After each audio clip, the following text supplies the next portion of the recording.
This episode of Gators Breakdown is brought to you by Manscaped. Get 20% off plus free shipping and 2 free gifts when you purchase the new Perfect Package 3.0 kit with promo code Gators.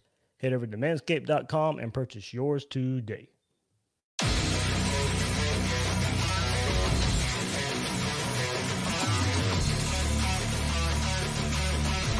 Gators Breakdown, because there's never a dull moment in Gator Nation.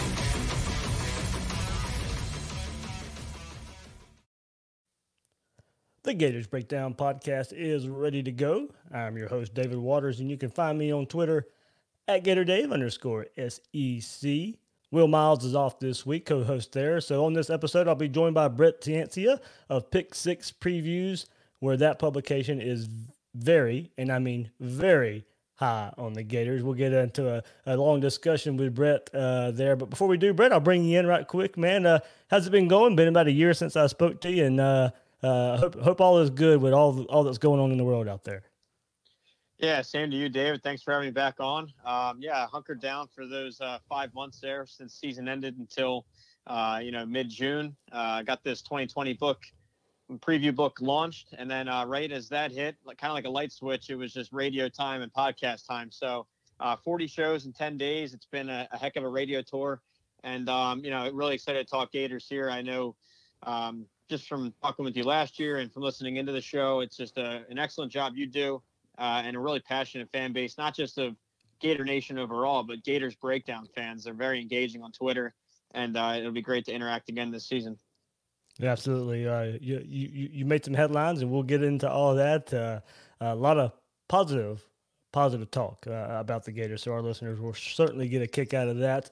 Before we get to Brett, I have an announcement here. Gators Breakdown and Channel 4, the local station, will be broadcasting Championship Rewind, replays of the Gators' 2006 and 2008 National Championship games. The 2006 title game will air 8 to 10 p.m. on July 18th. And the 08 title game will air the following Saturday, July 25th, 8 to 10 p.m. as well. Both will air on WJXT and also stream on news4jax.com. You'll hear from former players that were involved in those games, and we'll have a way for you guys to interact as well. Should be a fun time. So Saturday, July 28th and Saturday, July 25th, the 06-08 National Championship games. Before we get to the podcast, remember you can find Gators Breakdown on news4jax.com/Gators Breakdown. You'll find all the Gators Breakdown episodes there. Go back and listen to last week's episode where we look at all the talent that Florida has assembled. Dan Mullen has assembled the last couple of years. And, should it be enough for a championship run? Please share and review the show. Subscribe on YouTube or your favorite podcast platform. And follow Gators Breakdown on social media and Twitter. And Facebook at Gators Breakdown. So, Brett, again, thanks for hopping on Gators Breakdown again this season. You joined us right before the season kicked off last year, and man, things are getting bigger and better for you. Let our listeners know what Pick Six Previews is again and your growth from the last year. Yeah, thanks. I appreciate that. So, Pick Six Previews, I launched in 2012. It's a college football preview website and now annual preview book. So over those first 7 seasons, I was graded the most accurate in America in my Power 5 predictions.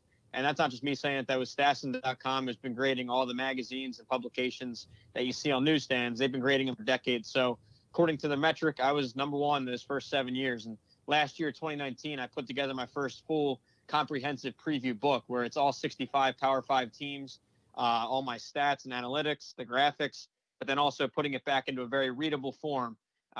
Talking coaching schemes, recruiting strategy, stuff that you don't really find on the newsstand. So kind of a little bit different angle. And then, so after the 2019 book, it kind of took off and around the media circles and across, college football nation. And I was selected to become a Heisman Trophy voter. So huge honor last year. And I'm back here again, my second annual book. So that launched, like I said, 2 weeks ago, and excited to talk about it and break it down here. Absolutely. We're excited to have you too. And you knew it's probably going to garner some headlines when you put out your preview for the 2020 season. Let's start at the top in your picks for the college football playoff. Number 1, no surprise, the Clemson Tigers. Number 2, no surprise as well, with the Ohio State Buckeyes. And then at number 3, the Florida Gators. And at number 4, the Oregon Ducks. Of course, Clemson and Ohio State are runaway favorites in 2020. And then it kind of does open up from there. Most have Alabama pegged as that number 3 team. But Brett, you guys have decided Florida will be the SEC representative in the college football playoff. So why Florida? Why not Alabama? Why not Georgia? Or why the Gators? Yeah, so there's a couple things to discuss here. Well, first, it might seem like a pretty outlier pick and pretty crazy of a pick. Maybe it is, but last year I was on the kind of in the same path. I was the only one in America to not have Alabama in the bracket. So I hit on that one, and I was on the right side of Ohio State and Michigan. I just like to put that out there because this might seem like a crazy bracket with Oregon and Florida. But, so within the SEC, the champion is going to make it to the playoff. And I think this year it's Florida for a couple of reasons. With Florida specifically, I love the staff continuity for 2020. It's rare here. It's the first time since that 2008 national title team that you have your coordinator combo back for the third straight year. And in all my metrics, all my numbers, you start to finally see that, those efficiencies gained in that second and especially the third year with the staff. So in a very odd offseason here without spring ball, I had kind of leaned a little bit more on staff continuity and roster continuity than I normally would. So that definitely tilts in Florida's favor, specifically with personnel. This Florida defense, I don't have to tell you guys, has been a top 10 unit, top 5 unit over the past decade. You see that on NFL draft day. You see it on signing day and those 4 years in between those two moments where it's just aggressive, high flying, fast defenses. So under the third year of Todd Grantham, that's not changing, right? I already know the defense is set. The difference why Florida, I think, makes the leap finally is on offense.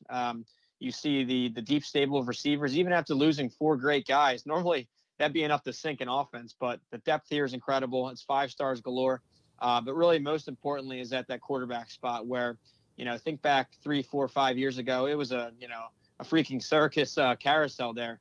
But finally, Kyle Trask has locked it down. He shows all SEC caliber. And I think that he takes that next step to be probably the best quarterback in the league. So I think all those factors together, I was very high on Florida coming in. They were top 10 in my metrics last year. Played LSU pretty tightly. If you remember that game, I know it ended up being 14-point spread, but that was within a score back and forth pretty much the whole game.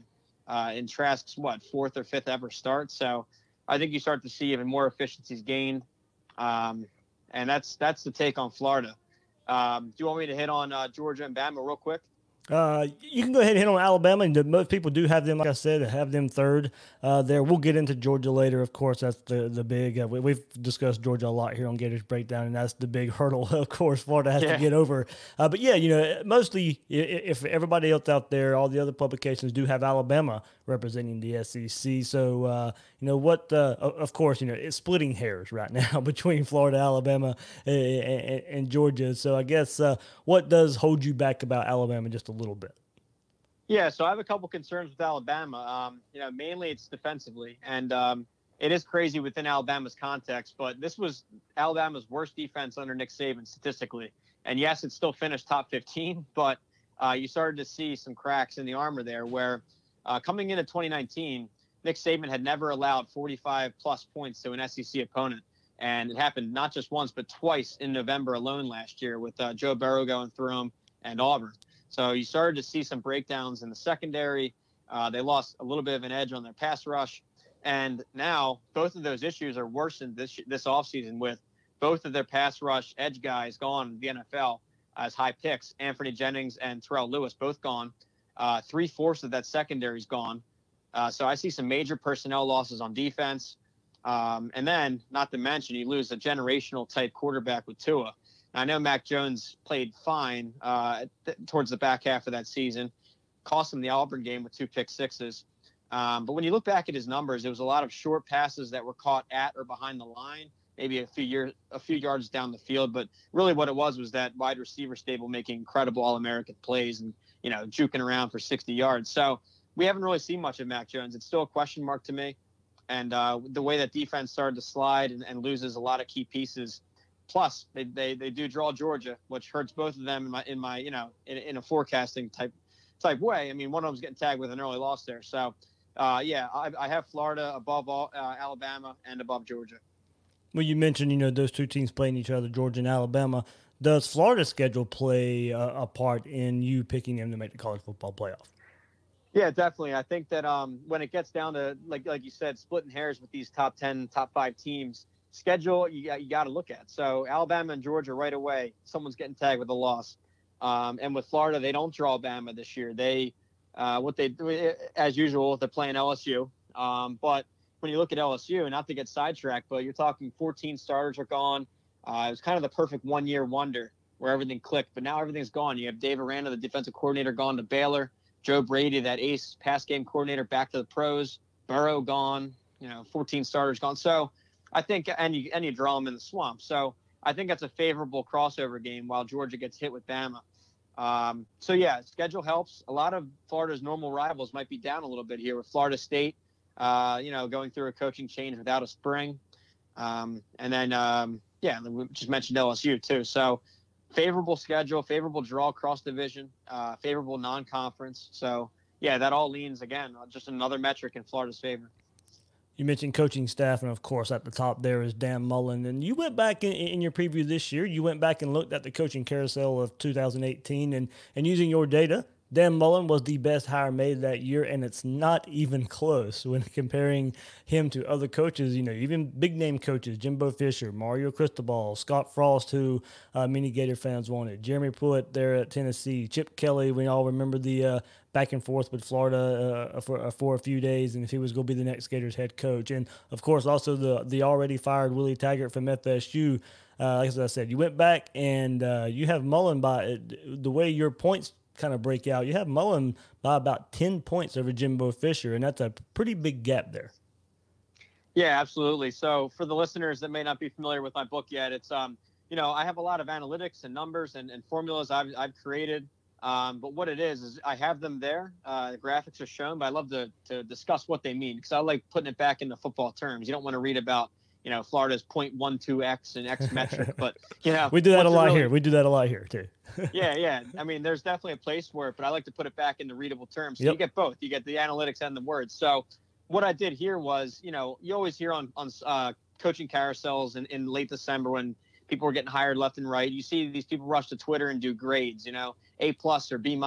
We have no idea how these are going to turn out, right? I remember Herm Edwards got roasted at Arizona State when they hired him. It was a big joke. And then, everyone was saying how UCLA with Chip Kelly, they won the whole carousel. So I like to wait a few years, 2, 3, 4 years, and then look back, use my formula, my game grader formula, and really evaluate how these things turned out.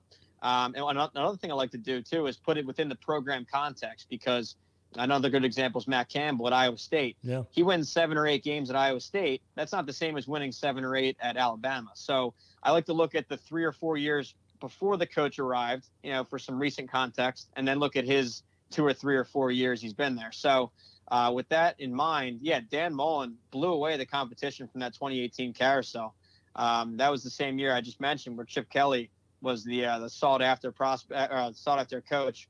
And that really, that's been, you watch anything in the Pac-12, it's always empty Rose Bowl games out there and they're getting embarrassed. You look at Willie Taggart, he was, like you said, second worst in my metrics there, fired mid-season in his second year. Who else is down there? Actually, Jeremy Pruitt, he's doing fine. The numbers are a little low on him, but I expect a big jump from them this year. But long story short, what Dan Mullen's been able to do there, it's been able to stabilize the offense, obviously stabilize the quarterback position, which was in shambles under McElwain, and elevate the recruiting a bit. You're starting to see that pay off. So all things considered, on the field, off the field, my metrics, he's the clear winner in this cycle. And I think you'll see him along with Jimbo and Mario Cristobal each take another step in their third years, and we'll see how it shakes out after next season. Yeah, it would be interesting with your college football playoff prediction. You have Cristobal and Mullen there, so it would be two 2018 guys who would make that big leap. And all right, Brett, as you mentioned, you're a recent recipient of being a Heisman Trophy voter recently, dating back to last year. You have the Gators in the college football playoff, so if that comes to fruition, then you would have to think that would also mean Kyle Trask is having another good season if Florida's in that Final Four, and that he would be in the running for the Heisman Trophy. A quarterback on a college football playoff team from the SEC will get a lot of love. So now it's hard to see anyone but Trevor Lawrence or Justin Fields winning it at this time, but if the season works out like you predict, how serious should we take a Kyle Trask Heisman conversation? Yeah, it's definitely interesting. So I'm not going to speak for all Heisman voters. I mean, I want to keep an open mind to all positions, defenders, receivers. I really want to be fair with this. I cover all 66 Power 5 teams and on a deep level. But I think that the majority of Heisman voters you'll see out there kind of narrow their scope down to quarterbacks mostly, and not just that, but on playoff or conference champ type teams. So with that said, I mean, if we're talking Florida in the playoff, then he's going to be on the very short list on a lot of Heisman voters' ballots out there. Because to get him to that point, to get him to a playoff caliber team, you'll even see a step forward in his stats, which were already about top 15, top 10 last year. So talking about Trask specifically here, if you look at who's returning for 2020, you have the two headliners there. Justin Fields, he was the only returning Heisman candidate from last year, and Trevor Lawrence is, he's been on the national scene for a while. From there's only a handful of guys that are right there with Trask quarterback-wise. It's Keaton Slovis from USC. He excels in that air raid offense out there. Sam Howell, this other freshman from UNC, great stats, great offense. Tanner Morgan, Minnesota, very efficient with the ball. He's not going to put up 60 points a game, but takes care of the ball, high completion rate. And with Kyle Trask, he fits in more in that efficiency area. I don't see this offense, even if it takes a big step forward. It's not going to be an LSU or an Oklahoma, 60-point a game offense. And for what it's worth, doesn't need to be. I don't think it needs to be that. I think the key is if he cuts down a bit on picks. I know 25 touchdowns and 7 picks is still pretty solid, but if you can look at something like Justin Fields, where he only threw 2-3 picks all year, so super efficient with the ball, some home runs. You want to see some more vertical pass game. I know that was a little bit schematic, but I think you'll see more of that this year. But to talk about Trask a little bit more, what really impressed me, I mean, this was a first-time starter, and not just college starter, but he didn't even start back in high school. So the way that he was thrown right into the fire there, down 21-10 against Kentucky in the fourth quarter, leads three touchdown drives in the fourth quarter to secure a win. I mean, that's just, that's right into the fire. So you always see a quarterback make a big leap from his first to second year starting.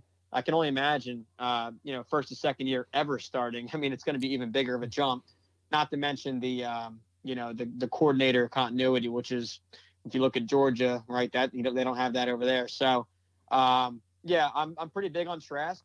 And, for all those reasons, he's got the total package. I think he takes another step forward. Yeah, definitely an interesting story.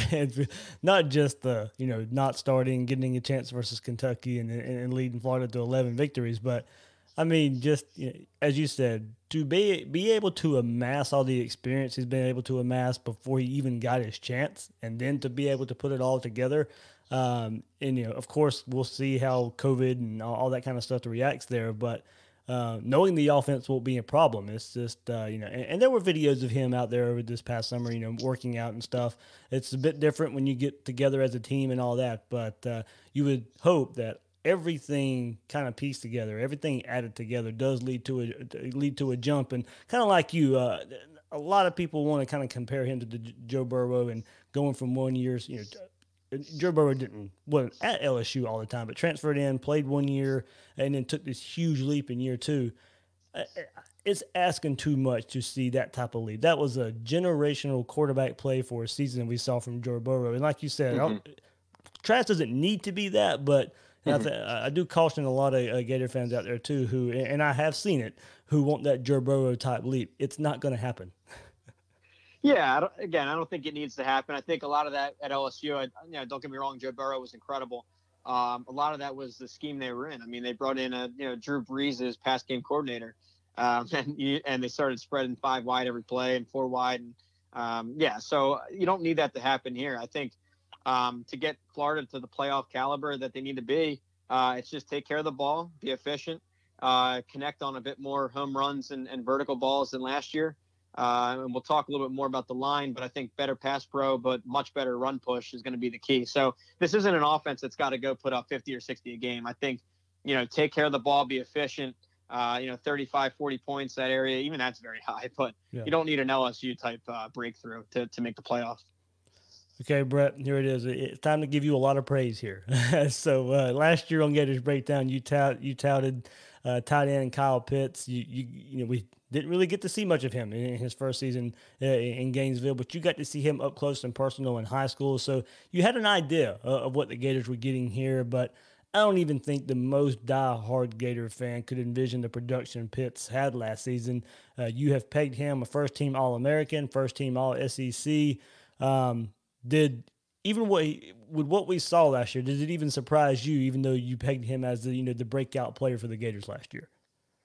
Well, yeah, I mean, I don't think even I could have predicted that. I remember coming on the show. It was a pretty unique connection because I'm from Eastern Pennsylvania, far from Gainesville, far from the usual Florida, recruiting footprint. So you guys pulled in Kyle Pitts from Archbishop Wood, one of these private school powers out here in Pennsylvania. So I followed the high school football pretty closely. My alma mater made it all the way to the state Final Four. Public school though, going up against a recruiting juggernaut like Archbishop Wood, and we had some decent cornerbacks trying to guard him, but then you see this 6'6", monster out there for high school football. He was incredibly athletic, jumping over kids, that kind of stuff. And I remember thinking, like, man, just wait 2 or 3 years till this kid's in the SEC. It'll be a good measuring stick, not only for Pennsylvania, but I think he can make a splash. So, I didn't think I'd be talking All-American a year from then. So, very impressed with his breakout last year. It makes sense given his frame, his athleticism, and having finally a solid quarterback to throw to him. I think he makes yet another leap forward. I have him as the number 1 tight end in the nation. That came down to really him and Pat Fryermuth from Penn State, another athletic guy who's very involved in the pass game. But they're going through a coordinator change, and I don't trust Sean Clifford as much as I trust Kyle Trask. So I think the whole package, plus he's got other receivers around him. We'll talk about that. You can't just double cover Pitts. You can't really design defenses around him because there's so many weapons around him to also focus on. So I look for another huge year from Pitts. I'm glad he proved me right, and excited to see this kid's future. Yeah, you're just speaking of that passing game there. You talk about the Gators unit not just being able to double team Pitts. In your top national units, you had the quarterback situation at Florida ranked 5th in the country, behind only Ohio State, Clemson, North Carolina, and USC. And the Gators wide receiver tight end unit as the 8th best in the country. So it looks like as a whole, you do expect more fireworks through the air for this Gators offense. Yeah, I think for sure. I think that offense and football in general, everything impacts each other on the field. I think a better offensive line, a stronger offensive line, better run push, more balance is actually going to open up the pass game even more. You saw in 2018, it was a bit more run focused. And I think Mullen was playing to his strengths a bit there. Last year had to flip the script a bit, with the transitional type line and really took advantage of those receivers and Pitts last year, and it worked. So, so like I said at the top, anytime you lose 4 senior wide receivers, that's usually enough to just tank an offense. But the way that Florida continues to recruit, getting Trevin Grimes to come back, that was a major win. Pitts, we talked about. Jacob Copeland, he played like a freshman at times last year, but you saw his high athleticism and ceiling. You're going to see that clip this year.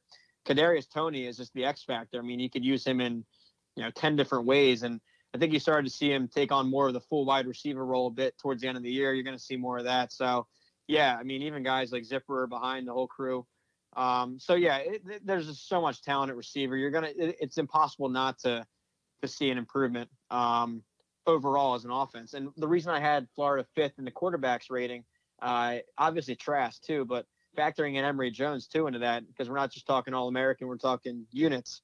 So with Emory Jones as a 1-2 punch, who else in the country has been able to manage 2 quarterbacks like Dan Mullen just here in 2008, the way he did it with or 2006 with Leak and Tebow, and it wasn't just there. I mean, Dak Prescott at Mississippi State, they've never won games down at Mississippi State, but he pulled that out, and even up at Utah, a place that had never done anything. Alex Smith, he's just a quarterback whisperer. So given his background and the 2 athletes there with Trask and Emory Jones, I think that they'll get creative with Jones, but not enough to be a distraction. I think even if that increases some of those, short yardage plays or some red zone, that could be just enough to put this thing over the top. So I'm very optimistic offensively. Brett, I think that is the question. Emory Jones, Lorenzo Lingard, Stuart Reese, we all think can be big. Of course, we saw Emory Jones last year, and in the last couple of years, being able to contribute in some way. But to help this run game, Emory Jones, and a step up for him in this complete offense. I think if he can use his arm a bit, that will also help him in the run game a little bit. But the additions of Lorenzo Lingard, Stuart Reese as well, transfers. Both of those guys transfer in and get to play this season. Hopefully the Gators do have some help there to get to improve the running game, because by having Florida in the college football playoff, that's not going to happen if this run game doesn't improve from last year, and help Kyle Trask so it's not all on him. Yeah, there's definitely room for improvement offensive line wise. I think they were about middle of the pack in run push. They were still above average in pass pro, but you can still continue to improve there. Now, something to note, and you guys have talked about this at length, but just John Hevesy as an offensive line developer, proven track record. You get him in his third year here, just like the rest of the staff. I think you're going to see another gain. It's a veteran unit. Everyone's pretty much back. Plus, like you mentioned, getting Stuart Reese in. Now, this isn't just a random transfer. This is a 3-year starter from an SEC program. Not just that, he was handpicked by Mullen and Hevesy themselves back when they were in Starkville recruiting, and I think he started his first year, 2017. So anyway, it's really rare to add a 3-year starting Power 5 lineman. And the only other example this year in football is Coy Cronk moving over from Indiana to Iowa. So extremely rare. At the very least, you're bringing in a starting, you're locking down a starting spot right away. But he has an upside himself. So yeah, I think that the experience level, just the overall continuity. Yeah, I mean, there's a lot to like. Now, I haven't seen as much on Lorenzo Lingard. You got to trust a little bit about the recruiting rankings there as a 5-star from Miami. But not just that, we did see a bit of Damian Pierce last year, another top 200 kid. Shined a little bit at times behind Pirine. So there's just enough talent there and a smart enough staff that I think that it clicks. All right, we'll get Brett's thoughts on more college football talk and this Gators defense too. But before we do, support for today's episode comes from Manscaped. Guys, some of the beaches are open. You can enjoy the pool. The sun is shining and the bushes must be tamed. Manscaped is here to ensure you look good while having fun in the sun. Manscaped is dedicated to helping you level up your full body grooming game with their Perfect Package 3.0 Essentials Kit. The Perfect Package 3.0 kit comes with a new and improved Lawnmower 3.0 waterproof cordless body trimmer and a ton of other liquid formulations to round out your manscaping routine. This is the best trimmer on the market for those in need of a chest shave. This third-generation trimmer features skin-safe technology to reduce manscaping accidents. You can also adjust the settings to get a length you like, and you can stay on top of it with almost no effort at all. And be sure to use the Manscaped Crop Preserver. It's an anti-chafing deodorant and moisturizer, because chafing can be painful when you're wearing your bathing suit all day. You'll also find the Crop Reviver, a below-the-belt toner that's designed to give you a pep in your step and smell great. When you purchase the new Perfect Package 3.0 kit at manscaped.com, you get the biggest bang for your buck. Subscribers get a new replacement blade refill for your lawnmower trimmer delivered to your door every 3 months. For a limited time, subscribers get not 1, but 2 free gifts. The Shed Travel Bag at $39 value and the patented high-performance anti-chafing Manscaped Boxer Briefs. Get 20% off plus free shipping with code GATORS at manscaped.com. That's 20% off plus free shipping with the code GATORS at manscaped.com. All right, Brett, we'll continue here. And on the other side of the ball, you have the Gators as the ninth best defensive line, 9th best linebackers in the country, and 4th best defensive backs in the nation as well, headlined by second-team All-American defensive back Kaiir Elam. In your preview, you mentioned, quote here, Florida has always had an elite defense loaded with NFL talent. While Georgia's defense may have more returning starters, Florida has just as high of potential. And you know what, Brett? For Florida to make the college football playoff, that potential is going to have to show up, when they play the better teams on the schedule. Something that has bugged Todd Grantham these last 2 seasons. The next step in his evolution at Florida is to come up with a plan to stop Georgia, be a bit more consistent, and that will go a long way in determining the ceiling for the Gators this year. Yeah, I think first off, he's got to figure out Georgia's third down packages. Absolutely. That was just an incredible stat. I saw that. The third down conversions Georgia had over Florida. And then specifically the last time Grantham, I think it was Grantham was at Louisville and struggled again with Georgia's offense. But yeah, that's kind of a side note. Yeah, I agree. They got to unlock another level here. The potential is definitely there. Now, it's not as proven as Georgia's, like I said, but the raw potential is there. So another metric I have in the book is I like to look at coordinator grades and offense and defense percentiles, that kind of thing. And what I do is I scale it. I want to get opponent strength in there because rushing for 100 yards against Akron isn't the same as rushing for 100 against Alabama. So opponent adjusted and pace of play adjusted.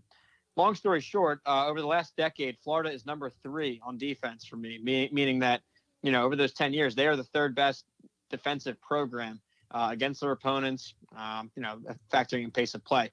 And that's no surprise to you guys. I mean, you see it. It's a very attacking defense. It's fast. It's always, top 10, top 15 recruiting.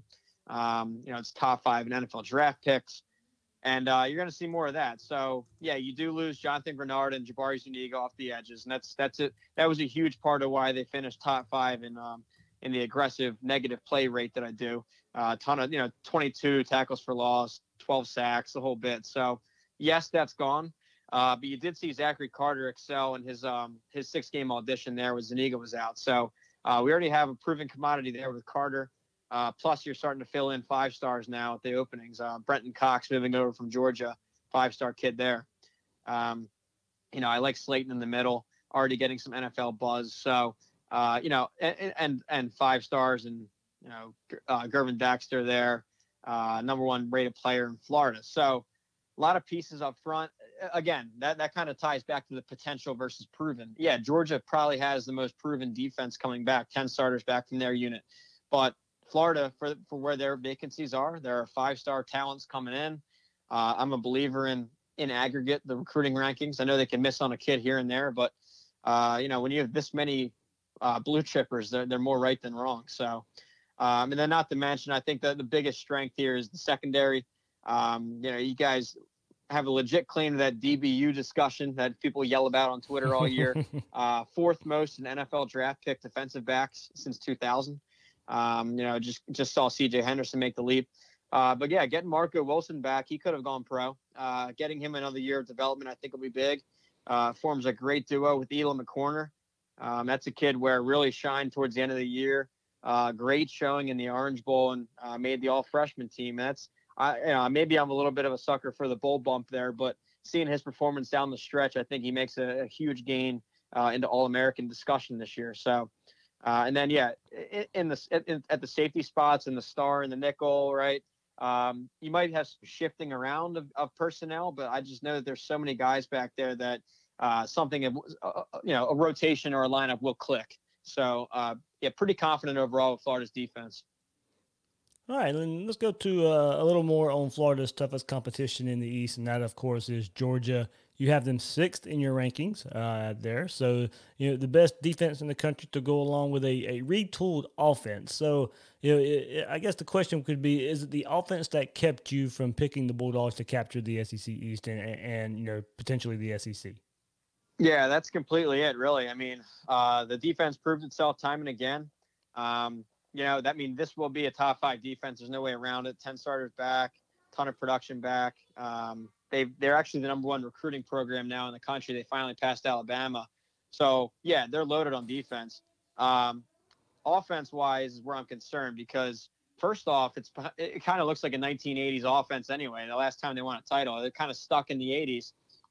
That's what held them back over the Fromm era, those 3 years, where they might have been pretty efficient, but whenever they needed to really put up points, they kind of crumbled. So to their credit, they tried to emulate what LSU did and what Alabama did to a degree and kind of modernize the offense, bring in a new scheme, a more vertical passing scheme. They brought in this guy, Todd Monken, who, if it's unfamiliar of a name, think of the Oklahoma State Big 12 offenses back with Brandon Weeden, Justin Blackman, those Mike Gundy offenses. So he's in. The issue is, when do they have time to install this thing? This is, you usually have those 15 spring practices. I would have even been a little bit wary anyway with just the normal spring, but take out that development time and install time. I don't know how you're going to settle this thing in a very, very short fall camp. So there's that. What made Georgia great the last couple of years, or at least average on offense, was that offensive line. That was their strength. 4 of those guys are now playing on Sundays. So you have a transition there. And then lastly, a quarterback I mentioned Fromm departing. They do bring in this Jamie Newman, who, I mean, on Twitter and elsewhere, you see this guy already being crowned the best quarterback in the SEC. I don't want to go that far. I tried to watch a ton of his tape. Pretty solid in the downfield pass game, and that's going to mesh well with what Monken wants. But then you have to wonder to yourself, I mean, yeah, he's doing this against Duke and against, Georgia Tech, teams like this. I don't know how that's going to transfer, into the SEC East and Bama and teams like that. So I think some of that was schematic, what Wake Forest was doing. Again, until proven, I don't know why we can just name this guy the top quarterback in the conference. So a lot of Gator fans agree with you on that part. Yeah, probably making some Gator friends. No, I'm being honest here. I need to kind of see it because when he was playing against the great caliber defense that you'd see in the SEC, aka Clemson, they got totally wrecked. I think it was like 59-3, and So until he proves it, until this offense gets installed without any type of preseason, that was a definite question mark for me. So they're going to have to really rely on the defense and try and just power run teams. But again, 4 starters on the offensive line gone. So that was definitely the big reason that held me back and why I'm a bit more pessimistic than the other national media on Georgia. Right, and behind Florida and Georgia in the SEC East, we get the question this year. Tennessee goes on a late season run last year. It comes back with a big victory for not being able to play in some bowl games. They get a big victory in a bowl game versus Indiana, comeback fashion last year. Kentucky has given Florida fits, the last few years, and beat them 2 years ago. And we just discussed earlier in the episode Kyle Trask having to come in and lead the comeback there. So, behind Florida, behind Georgia, you have Kentucky and Tennessee, probably the 2 teams kind of fighting it out behind them. Of course, we'll see if South Carolina can bounce back after a really, really tough schedule last year and, maybe a do or die year for Will Muschamp, and who knows what's going on with Missouri and Vanderbilt. But Tennessee, Kentucky, how do you see it shaking out between Florida and Georgia there? As I said, Kentucky has given Florida fits, and Florida fans kind of pinpoint Kentucky as that team maybe behind these two traditional powers. But it could be Tennessee and Kentucky. I'd still be surprised if one of them sneak up to get second, but I think they'll be fighting it out for third there. Yeah, I agree with you on that. I think that Georgia and Florida have separated themselves at the top. But that's not to say that this is going to be a very physical gauntlet here. I mean, so Tennessee, I'm actually pretty high on. And before Gators fans laugh, I think that this is a bit different than the Butch Jones, that fake hype that they had, the brick by brick hype. I think here with Pruitt, he's building it from the inside out. It's built in the trenches, built defense first. You see Pruitt, how excellent he was at Alabama as their defensive coordinator. And since he's left, like I mentioned at the top, you start to see a little bit of cracks. I know they're still a top 15 defense, but they're no longer that number one, by far dynasty defense that they used to be under him. So Pruitt building it from the inside out. Both of these teams, Tennessee and Kentucky, have what I call top 5 offensive lines. They both finished in the top 5 of my line metric there, or unit ranks. A lot of all SEC guys, a lot of All-American linemen. So, yeah, well, I think Florida will beat them both. They're going to be physical games. And I think that it's time that we stop the and I don't do this, but you see it on Twitter where how everyone says the SEC West is so far ahead of the East. I think that time's over. The gap has narrowed here. If you look at the top 4 on the East versus the top 4 on the West this year, all 8 of them are ranked in my preseason poll. I have Tennessee up at 15. I have Kentucky at 23. Just solid programs, solid defenses, and solid offensive lines. So if Tennessee can figure out their quarterback spot, they could give some teams some trouble. Now, yeah, I think, like I said, it's definitely a divide between the Georgia-Florida crew and then and these two. But, there won't be an easy out against Tennessee or Kentucky. Let's say that. And what was an easy out the last couple of years for Florida was FSU. What happened with Willie Taggart the last couple of years there. And, Mike Norvell comes in from Memphis, and is going to has to change a lot there at Florida State. They fell off a cliff. Jimbo's last year and Willie Taggart's first 2 years wasn't able to get it turned around. How do you like the Mike Norvell hire? How long will it take, in your estimation, to turn it around before Florida State's back up to one of the nation's top rivalries as far as it being a big game?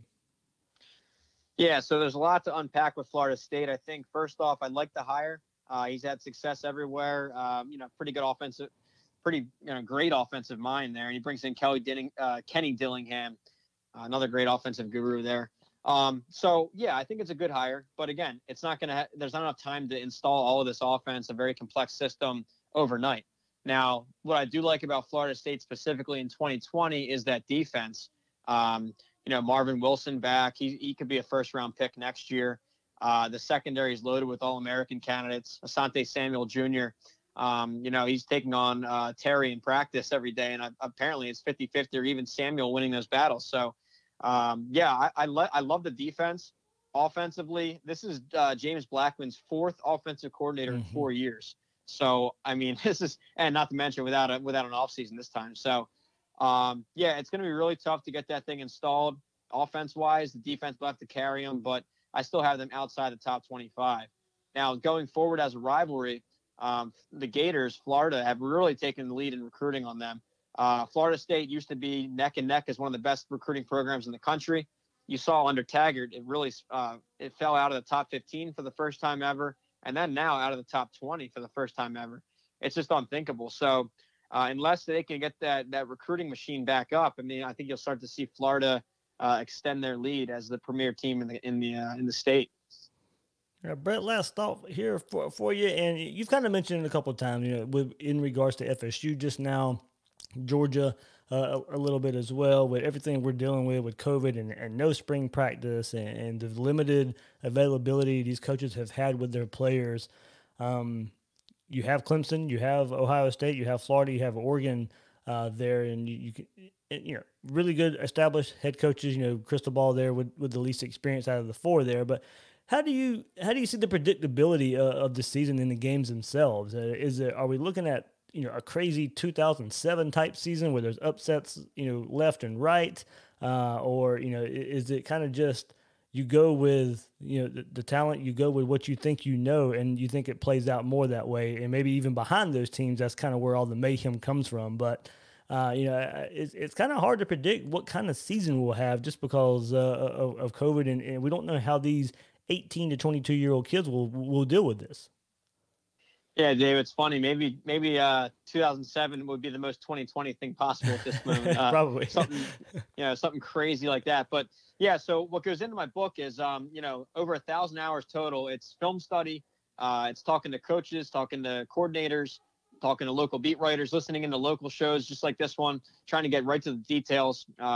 As a one-man operation, I'm looking for anything I can find, any detail, any stat, any film. So one key metric was spring games for me. I used to watch every spring game I could get my hands on, and not so much to see if orange beat blue or what the score was, but to see these early enrollee freshmen, to see the rising starters, seeing any new coaching schemes, how quickly they've been installed or what they look like, personnel stuff. So without the spring games as a tool, I'm flying a little bit more blind than usual. So what that's forced me to do, and I know I've probably mentioned this 10 times, I try not to, but it's so important this year, is the continuity. Having that same scheme already in place, having your quarterback proven, having most of your offense back, same with defense. So in kind of a blind off season, I'm having to rely a bit more on that, or a bit more on some of the underlying recruiting rankings where you think that overall talent and overall experience are going to have to, be factored in a bit more. So, and again, on the virus stuff, I mean, I'm not an expert on anything like that. So, and I'd be careful with looking at opinions online that people were talking in definitives that they know what's going to happen or know what's not going to happen. I have no idea, right? This thing changes day to day. And I think as long as there's a safe way to get it done, feasible way to get it done, I hope we get a season. So, but I don't have a definitive answer on that. I don't think anyone should, because this thing is so variable and we're just all going to have to wait and see. So, but hopefully, safety first and get this thing under control and then get our games. So I think the country needs it. Absolutely. guys out there, your pick six previews. I mean, if you listen to Gators breakdowns, that means I know you like data driven analysis, all that good stuff. And Brett Ciancia has it there. Brett, let everybody know how they can pick up pick six previews and what you have for our Gators listeners. Yeah, thank you. So on Twitter, it's at Pick Six Previews. And then online, it's pick6previews.com. And once you get on there, you'll see I have a couple sample pages of teams. So you can see an example of the level of detail I go into, the graphics, the stats, everything. So a couple example teams, some testimonials. Just got a big one in from the Bear on College Game Day. That was pretty sweet. But yeah, for all the Gators breakdown listeners, want to give back because this is a really passionate community here, what Dave's built here. So just type in Gators at checkout and a nice discount there. Again, that's Gators at checkout.